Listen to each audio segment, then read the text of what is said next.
6 years ago, Corazon Aquino emerged from obscurity to become one of the most popular leaders in the history of the Philippines. Her tenure, however, ended June 30 in disappointment and frustration when her elected successor, Fidel Ramos, was sworn in as president. For many Filipinos, Mrs. Aquino's legacy at best is mixed. President Aquino's administration draws praise for good intentions, yet scorn for a feeble and indecisive style of government. Despite overwhelming popular support at times, Aquino managed to pass only a few key pieces of legislation during her 6 years in office.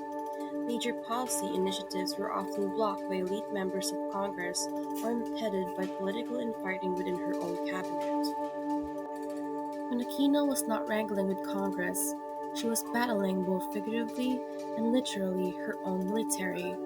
In the best of times, she managed only a tenuous peace with rebel soldiers and key members of the armed forces.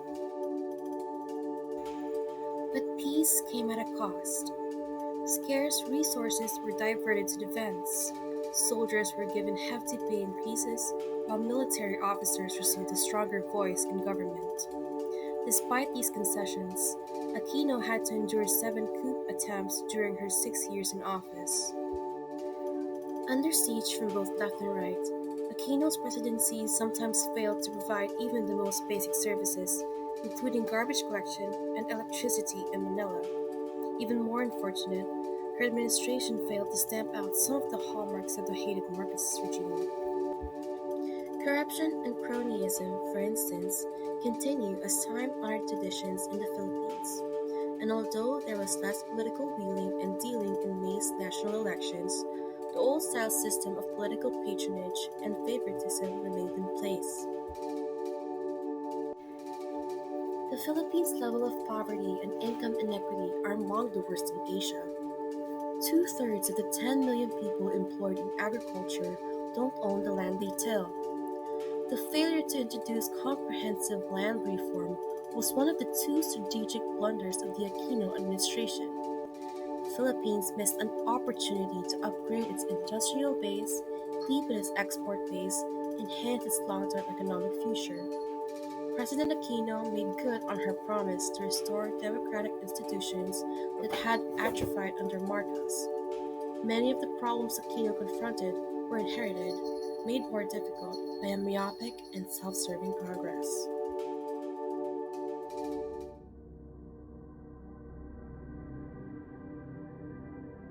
In 1993, the death penalty was restored under President Fidel Ramos. A year later, lethal injection replaced the electric chair as the method of carrying out capital punishment.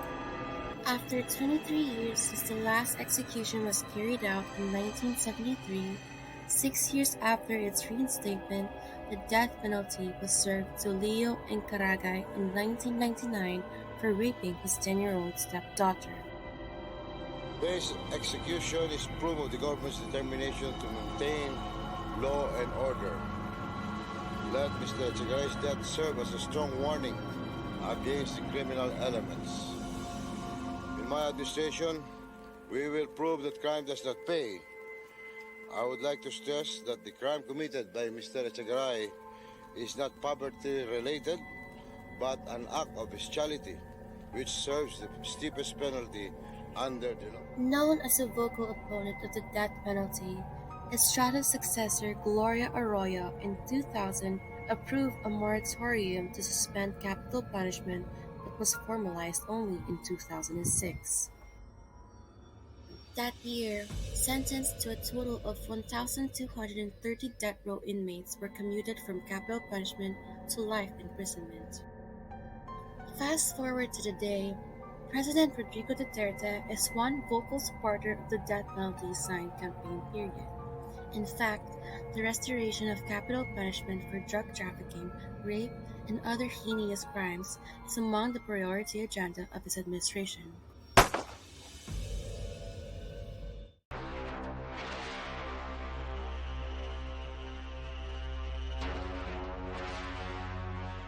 Estrada fears that a guilty verdict could trigger widespread street protests and possible riots in Manila soon displaced. pro-Estrada activists staged scattered low-key demonstrations in the city of 12 million people, but all were peaceful. The 70-year-old movie star ousted from power in an army-backed revolt in 2001, listened to the judgment impassively but showed a flash of spirit afterwards. The verdict barred the former president from ever holding public office again. Though he was not immediately jailed, the court allowed him to return to his villa east of Manila, to remain under house arrest until further orders. He is to appeal against the verdict, and the case will also come up for automatic Supreme Court review. Outside the courthouse, around 300 supporters waved banners and made anti-government speeches but remained peaceful. The crowd was far smaller than the thousands predicted, and riot police sent to guard against them snapped and chatted. Some sat down, their shields by their sides. Analysts and opposition groups said the show of police force was an overreaction by government fearful of a repeat of 2001, when pro-Estrada mobs tried to storm the presidential palace. Investors were relieved that the verdict was out of the reaction and muted. The peso strengthened to 46.70 against the dollar from its close of 47.12 on Tuesday. It had fallen more than 1% earlier in the week amid uncertainty over the judgment. Estrada was charged with plunder made up of 4 counts of corruption involving diversion of funds amounting to about 4 billion pesos. Lawyers said he was found guilty on 2 counts of receiving payouts from illegal gambling and taking commissions in the sale of shares to government pension funds. He was cleared of 2 charges of maintaining a bank account in a false name and of diverting tobacco taxes to his own use. Estrada was also charged with perjury related to an alleged misrepresentation of earned income but was not found guilty. He was then impeached for corruption in 2000 and was ousted after the impeachment trial collapsed in the Senate.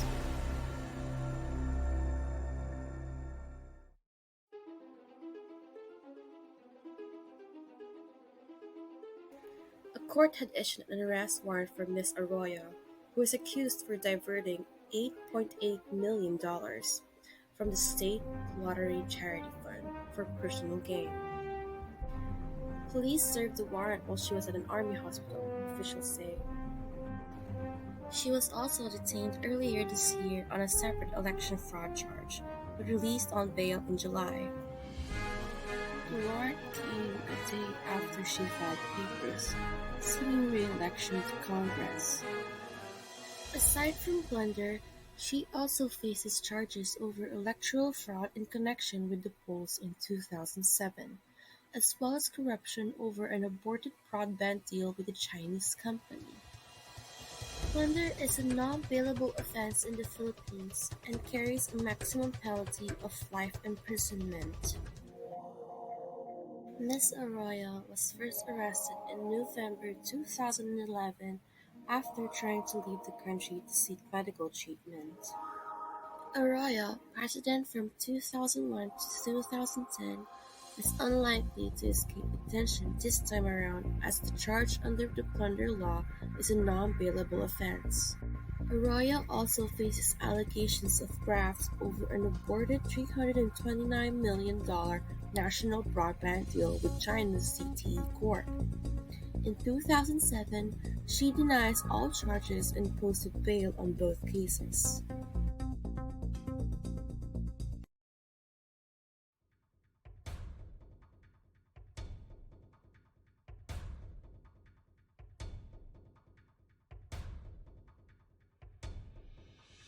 Kayo ba ay minsang ring nalimutan ng pamahalang inyong inuluklok sa pwesto? Ako rin. Kayo ba ay nagtiis na sa trapiko para lamang masingitan ng isang naghahari-hariang dewangwang sa kalsada? Ako rin.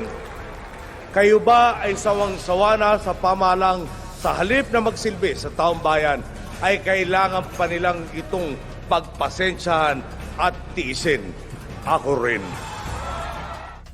Heavy traffic in Metro Manila has been an issue for years, especially when the rainy season rolls in.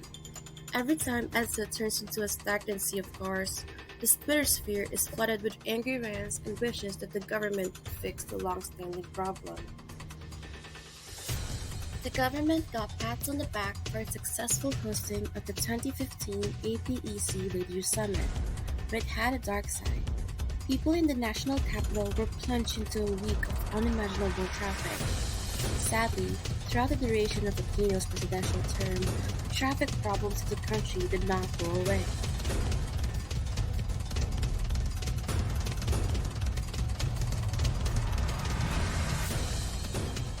The Carino Grandstand hostage crisis. The Aquino administration suffered its first crisis on August 23, 2010, when former cop Rolando Mendoza held hostage a bus with mostly Hong Kong tourists. It came to be known as the Carino Grandstand or Luneta hostage-taking incident. The incident, including the response of policemen, was broadcast live on local and international news. Mendoza himself watched the developments on a TV inside the bus. The situation quickly deteriorated when Mendoza's brother was arrested. The ex-policeman began shooting hostages. In the end, 9 people died. Mendoza killed 8 hostages, while police killed the hostage-taker. The new Board administration took on a huge hit because of the failed negotiations and the Bosch police operation.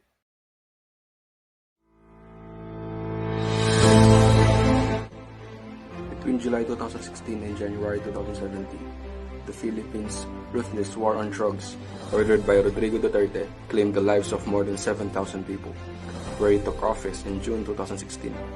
Duterte gave the police forces of the Philippines the command to execute anyone suspected of being involved in the drug trade. These directives have been ruthlessly carried out by state forces and vigilante organizations. According to official tallies in the Philippines, 7,025 persons were slain in the war on drugs between July 1, 2016 and January 2017, either by armed police or unidentified attackers. Due to Duterte's strict policies, 34 people perished on average every day during the first 6 months of his administration. The right to life, as well as the rights to equality before the law and the fair trial, are all being violated by Duterte. We demand that the state-sponsored killings halt immediately and that those accused of breaking the law be brought to justice through legal channels by Philippine authorities. Rodrigo Duterte was only sworn in as President of the Philippines on June 30, 2016. But since then, he has overseen the death of thousands of his civilians. He has extended the orders to kill until 2022 and has said that he'll continue the crackdown for as long as his. In an election campaign speech broadcast on national television on June 5, Duterte encouraged citizens to kill suspected drug dealers or users as a duty and offered huge bounties to people who turned in drug dealers, dead or alive. He followed up with an all-out call to arms in his inauguration speech on June 30, after he was elected as president. If you know of any others, go ahead and kill them yourself. During his inauguration speech, the president also promised to honor treaties and international obligations, as well as domestic Philippine law, but he is currently doing the opposite by denying his citizens the right to life and so many other basic rights. Duterte has bragged that he himself has killed people, seemingly as means to reduce crime, while he was mayor of the city of Davao before he became president. In Davao, I used to do it personally, just to show to the guys that if you can do it, why can't you? I go around in Davao with a motorcycle, with a big bike around, and I will just to patrol the streets looking for the trouble also. Anyone named on Duterte's kill list or connected to using or selling drugs was asked to give themselves into police custody. In the first month of his presidency, Duterte said that 120,000 people has handed themselves into the police, more than half of them with links to the drugs trade. But they are not safe in police custody, or indeed in person. Philippine President Rodrigo Duterte has given the police shoot-to-kill orders against organized criminals and those who resisted arrest. The police have been running a so-called knock and plead campaign based on hunting down those alleged involved in the drugs trade. Families of killed victims have been stolen from by police, or found police officers to have planted evidence relating to their loved one. The victims of all these hunts and raids have mostly been young men from impoverished backgrounds. Research has found that police killings are driven by pressures from the top, including financial incentives for police who kill people allegedly involved with the drugs trade. Palagi kang binabayaran, ang halagang ito ay mula 8,000 pesos hanggang 15,000 pesos. Ang halagang iyon ay bawat ulo. Kaya kung sa operasyon ay laban sa 4 na tao, iyon ay 32,000 pesos. Binabayaran kami ng cash patago ng punong tagpuan. Walang insentibo para sa pag-aresto. Wala kaming binabayaran. Hindi mangyayari na may shootout at walang mapatay. The same police officer told us that some police have established a racket with funeral homes who reward the police for every dead body sent to the funeral home. Witnesses told us that the police have also stolen from the victims' homes, including objects of sentimental value.